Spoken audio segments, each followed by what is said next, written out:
10 fois où les Simpsons ont prédit le futur. La blessure de Neymar et la victoire de l'Allemagne. En mars 2014, les Simpsons annoncent dans le même épisode à la fois la blessure du joueur vedette de la sélection brésilienne et la victoire finale de l'Allemagne à la Coupe du Monde. Et bien, quelques mois plus tard, leurs prédictions se vérifient exactement. Neymar, la star de l'équipe brésilienne, se blesse d'une manière inattendue pendant les quarts de finale de la Coupe du Monde. Et pour finir, la sélection allemande s'impose en finale face à l'Argentine et remporte la Coupe du Monde 2014. Une machine de vote trafiquée.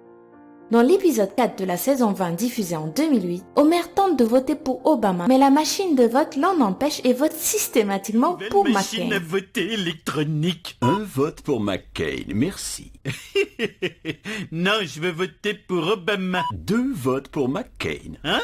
Eh ben, il est temps que ça change. 3 votes pour McCain. Non, non, non. 6 votes pour le président McCain. Je voulais juste voter une seule fois pour McCain. Cette machine est truquée. 4 ans plus tard, cette situation a eu lieu pour de vrai. Une machine à voter en Pennsylvanie a dû être remplacée après qu'on ait constaté qu'absolument tous les votes en faveur de Barack Obama étaient à chaque fois systématiquement détournés vers son concurrent direct Mitt Romney.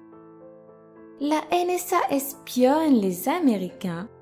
Dans un épisode de 2007, les Simpsons sont en cavale. Alors qu'ils sont en train d'en discuter dans un train, Lisa prévient qu'il vaudrait mieux se taire parce qu'il pourrait bien être écouté par les services de renseignement américains. Marge la prend pour une folle et ne s'inquiète de rien alors qu'effectivement, la NSA les écoute bien et se prépare même déjà à intervenir. En 2013, Edward Snowden, un employé de la NSA, décide de sacrifier son confortable salaire annuel de $200 000 pour révéler la vérité au monde entier. Oui, citoyens américains, la NSA écoute vos conversations sans scrupules et depuis fort longtemps.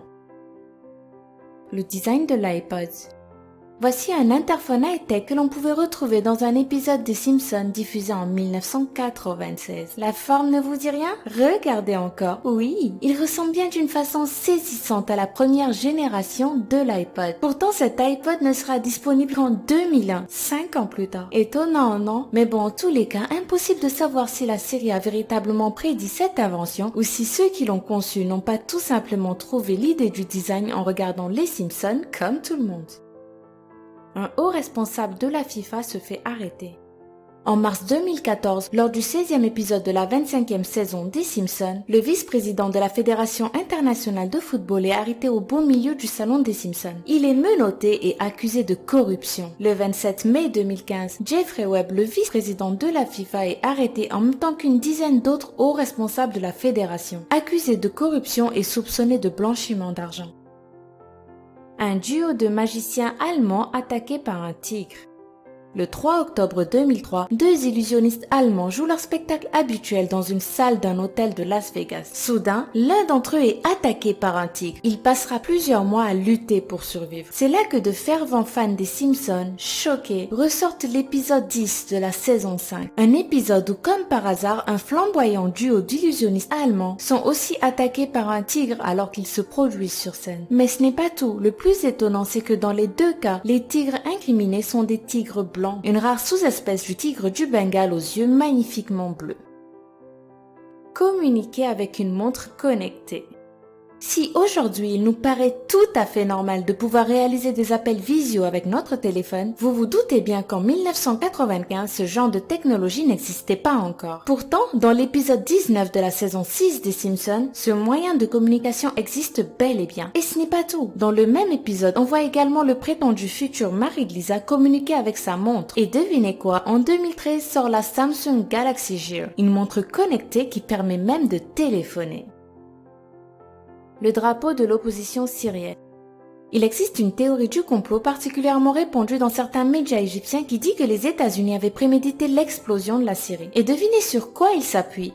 Sur un épisode des Simpsons, bien entendu. En fait, lors d'un épisode diffusé en 2001, on peut voir Bart reconverti en pilote de chasse bombarder un pays du Moyen-Orient non précisé. Sur la Jeep à côté de laquelle se trouvent les victimes, le drapeau que l'opposition syrienne adoptera une décennie plus tard. Hallucinant, non? Rendez-vous bien compte, lorsque cet épisode est diffusé aux États-Unis, personne ne peut imaginer que 10 ans plus tard, une opposition syrienne existerait, et encore moins présager des couleurs du drapeau que cette opposition déciderait de choisir.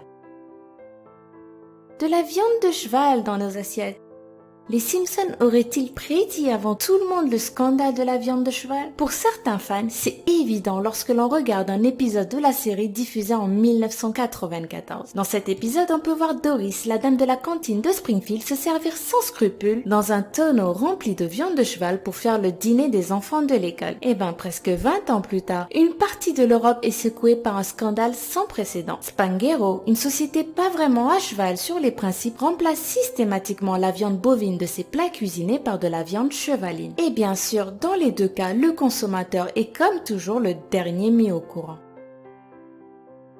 Le président Trump à la tête des États-Unis.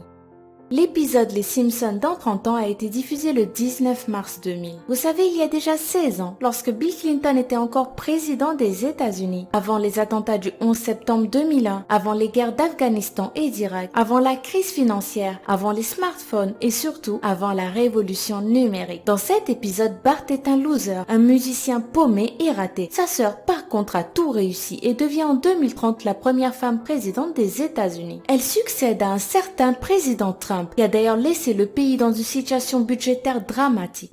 As you know, we've inherited quite a budget crunch from President Trump. How bad is it, Secretary Van Houten? We're broke. Juin 2015, la surprise est totale lorsque le milliardaire Donald Trump annonce sa candidature à la présidence des États-Unis. Alors, la prophétie des Simpsons se réalisera-t-elle entièrement? Réponse le 8 novembre 2016. Voilà, c'était 10 fois où les Simpsons ont bizarrement prédit l'avenir. Pensez-vous que certains scénaristes des Simpsons pourraient avoir de véritables dons de voyance ou sont-ils simplement lucides sur l'évolution de la société d'aujourd'hui? Dites-le nous en commentaire. Sinon, si vous avez aimé cette vidéo, n'oubliez pas de faire plaisir au lama fâché en lui mettant plein de pouces bleus. D'ailleurs, même si vous n'avez pas aimé la vidéo, vous pouvez quand même lui faire plaisir, les deux ne sont pas liés. Quant à moi, je vous souhaite plein de bonnes choses et je vous dis à très bientôt.